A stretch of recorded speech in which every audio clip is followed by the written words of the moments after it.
Hi everyone, welcome to the BSFA Solidarity Salon, and first of all, big thank you to Wole Talabi there. I really enjoyed his reading and the discussion. So Wole was talking to you he's originally from Nigeria, as we know, and but was actually broadcasting from Malaysia, which is one of the great things about the situation that we're in technologically, that we can do this now, and we have these wonderful ways of linking up with each other. So he's in lovely Malaysia. I'm broadcasting from Tunbridge Wells. Well, you know, it's okay. So many great ideas about that. I just wanted to touch on a couple of them. One thing I really loved was that Wole was influenced by John Steinbeck. And sometimes with science fiction in particular, you think, oh, I was influenced by this great science fiction writer or that great science fiction writer.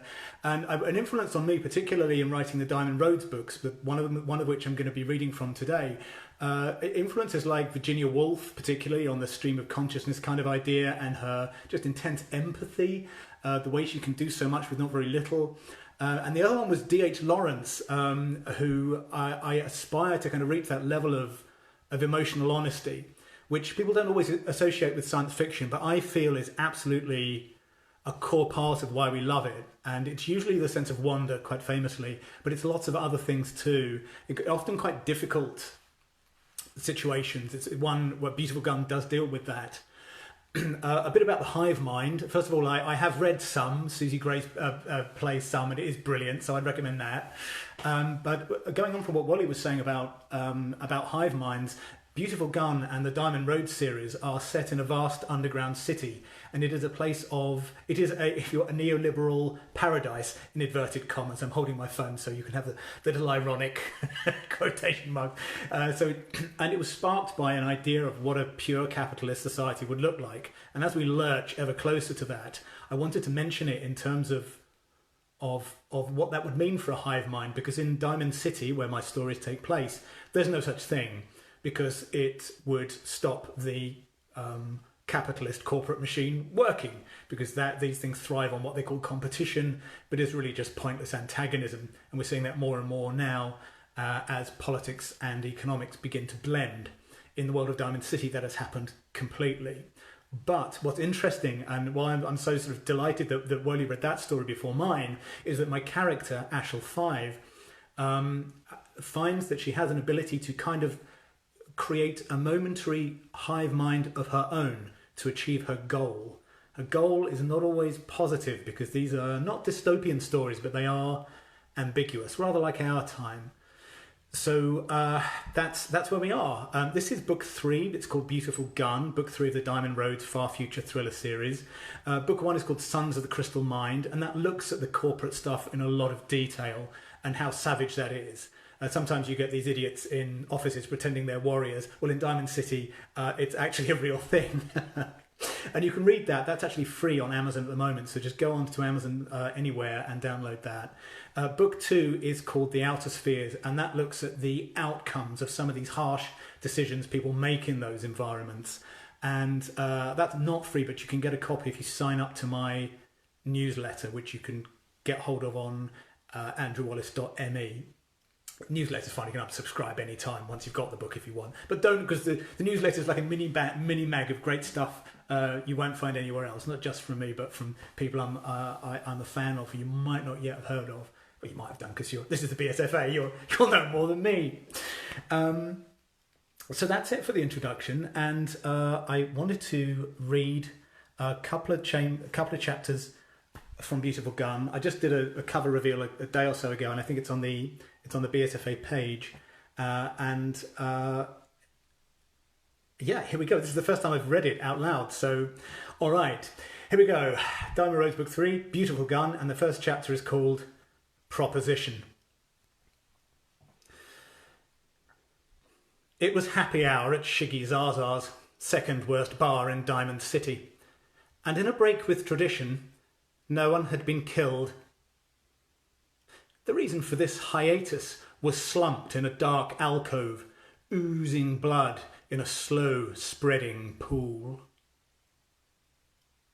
Most things in Diamond City were grown out of the floor, but they were usually designed to hide that fact. Shigizazas looked like the hollow innards of a large, murky root system. Trees were still found in the huge subterranean realm housing the last of humanity, but their day was done centuries before. There was no sentiment in the bar's design, however. The patent that guided its creation in the city's thick floor plates was simply the cheapest available. Shigizazas did not have the smart cleaning abilities of other Diamond City buildings. It was held together as much by ingrained filth as molecular cohesion, which was how the regulars liked it. Not that the occupant of the shadowy booth had come by choice. She was here because she could go no further. Two gore-streaked bones thrust from her shattered right leg. Her left shoulder ended in a burned stump, and gashes in her pale flesh were rimmed with human teeth marks. Long black hair matted with bloody sweat covered what was left of her face, and a single eye glared through the mess. The young woman's remaining arm rested on a table in a moat of blood. Her hand was missing its thumb, and her finger trembled on the trigger of a small pistol whose display revealed it had one shot left. The shadows helped keep her decent. She hadn't been wearing much anyway. Cropped black vest, shredded. Black shorts, ripped. Long black boots, one missing, the other with bite marks in the heel. Despite their horrific injuries, the blood-smeared orbs of her muscles were still impressive, as was the implicit power in her broad shoulders and the ridged contours of her stomach. A stomach that had no navel. This phenomenon was why she was called a blank. She was a human being who had been created in the floor of Diamond City in much the same way as the bar. For many stupid reasons, the blanks were not popular, and the woman's outfit was a defiant rejection of this absurd prejudice. A man at the bar peered into the gloom that hid the injured woman. He was of average height but heavy set, with that innate solidity that denotes hidden grace and effortless strength. That was pretty much all he had going for him. He was in his late 40s with a greying ginger goatee that didn't match his brown comb-over. His expensive business suit had clearly been grown for someone else and displayed 3 large stains on the well-cut lapels. Another group stared at the woman. Their huge, bulky figures were upholstered with outsized pads of grafted muscle. They sported multiple layers of obscene tattoos, some animated, had studs, horns and steel plates instead of hair, and great vicious piercings that looked like weapons. However, when the man in the expensive suit moved off his stool and over to the shadowy booth, the gang went back to their brews. The man regarded the woman, who glared up at him as her breath rattled. "May I join you?" His voice made a similar token gesture towards refinement as his appearance. The woman's hand stopped shaking as her finger tightened on the trigger. The man ignored this implicit warning and peered closer. "Your seed is missing," he said. The seed usually lay under the skin between a person's eyes. It was how citizens communicated, established identity, and interacted with the nano-finance production system called the basis. This woman's seed had been ripped out, and more blood trickled down what was left of her heavy, sensuous features. The man sat. "May I ask your name, then?" The woman stared, as though she could ignore him, or get up and walk out, or do anything else she was incapable of doing. She went to speak, and her eye widened as she realised how much effort it would take. Her pain had many levels. Bones ground in her fractured leg as she shuddered with delayed shock. Her cauterized arm blasted searing heat all the way into her head, and the dreadful gouges felt like her body was still being torn. The people who had used the basis to create her knew she would need a higher than usual pain threshold, but even that capacity was overwhelmed. Her teeth chattered with the intensity of it until blood loss and exhaustion slackened her jaw. The second level was grief. She was a widow, and the horrible death of her husband a year before was a constant, intolerable yawning in her mind. Despite everything that had happened to her, she still struggled to cope with his absence, the cruelty of it, the absurdity. Bereavement was a physical affliction, like vertigo. She often felt she was about to fall over, or throw up, or just let whatever was going to happen to her simply happen. There were other, more recent losses that were worse still. "Ashel, 5. Her voice was hoarse, and there was a long gap between Ashel and 5. The man's eyes widened. "The leader of the blanks?" he said. "Just me, now." She realised with a weary thud of self-loathing that she had revealed too much. "Got friends, though?" she added, despising her faint whine of desperation. The man looked around the bar, then back at Ashel 5. "Really?" "The Golden Princess!" The man raised an eyebrow. "Everyone in Diamond City is claiming they know the Golden Princess," he said. "From what I can tell, if you were friends with the Golden Princess, it would be her saving you, not me." I tried to call her before, when this happened, but she didn't reply." "This?" "I was attacked by subs in the outer spheres." "You look like you could handle a gang of starved subhumans." And a warship." Ashel 5 glanced at where her left arm had been, then back at the man. He leaned on the table, careful to avoid the spreading pool of blood.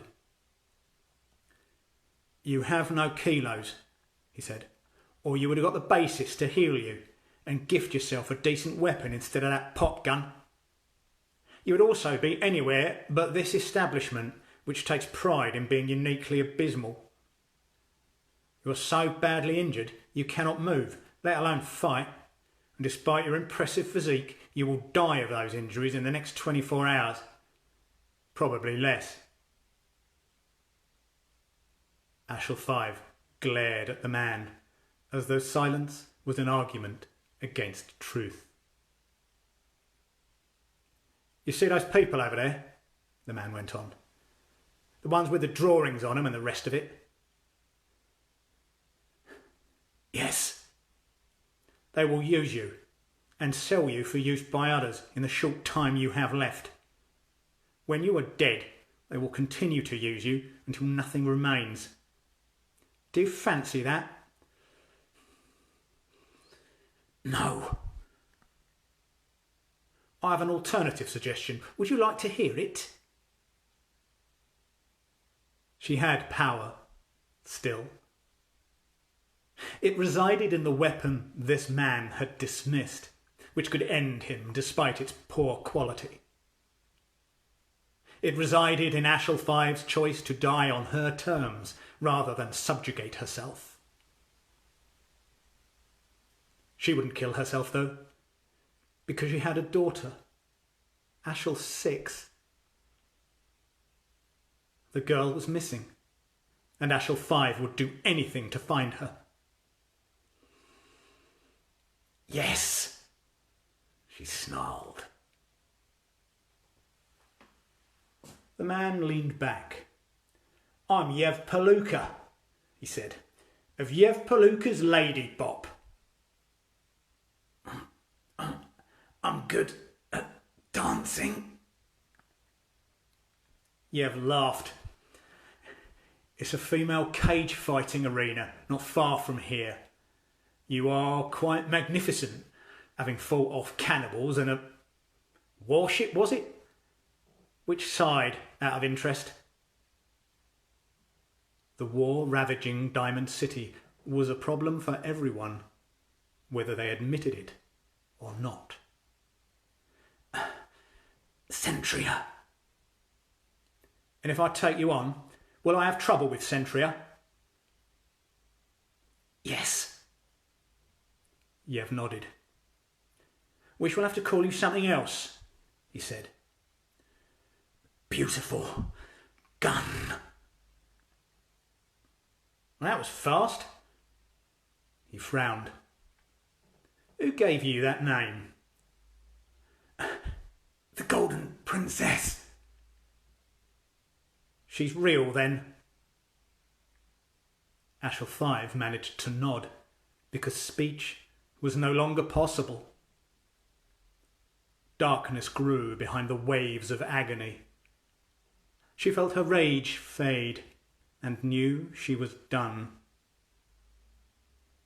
Yev produced a hypo and pressed it against Ashel 5's neck. This will regrow your seed. She felt a tickle of circuit growth around her ears and remaining eye, then an itch in the centre of her brow. Her eye had an invisible screen across it, and soon the blurred AIRAC readout overlay her wavering view of Yev Palooka. I'm going to send you an agreement, Yev explained. I'll pay for you to heal in the basis, and you repay me by fighting in my arena. How much do I get? 15%. What that equates to depends on how well you fight and whether people care enough to invest time and money in watching you. Based on experience, I'd say you'll take home around 100 kilos a week for 5 fights. None of this is negotiable. You either accept all of it or... He glanced at the gang, who were now watching him back, then returned his gaze to Ashel 5.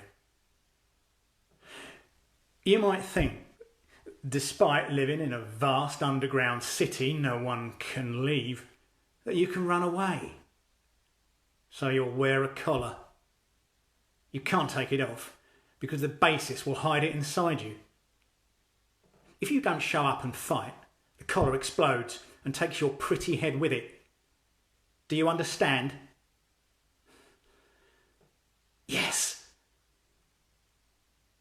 Writing scrolled over Ashel 5's view of Yev, followed by an option. Accept, yes or no. Ashel 5 thought about being whole again, which she had not expected. She thought about having kilos and how, with enough scrimping, she could continue to search for her daughter.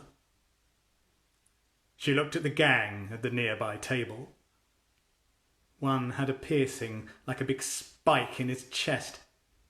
There was blood on it, and he had special hugs tattooed across his front. Accept. Yes or no? She focused on yes, and the graphic gave the impression of being clicked down, so it changed colour. Yev Palooka smiled. Welcome, he said.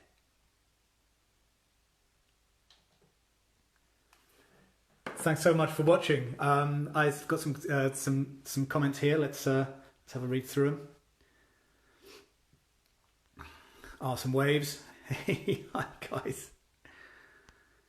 Shell, hello from Edinburgh. Hello from Tunbridge Wells. I love Edinburgh. I have been many times to the festival, and we'll go back. I've got a science fiction, short science fiction stage show planned, which I was going to do at EasterCon this year, but obviously we couldn't do that this year for very good reasons. But I will do it at some point, and it's going to be called Deviant Database, and there's going to be a book coming out to go with it as well, and it's 5 Black Mirror style near future nightmares. All right. Okay, so there's a link to my website there. Super, thanks so much. And oh, me mum. Hello, mum.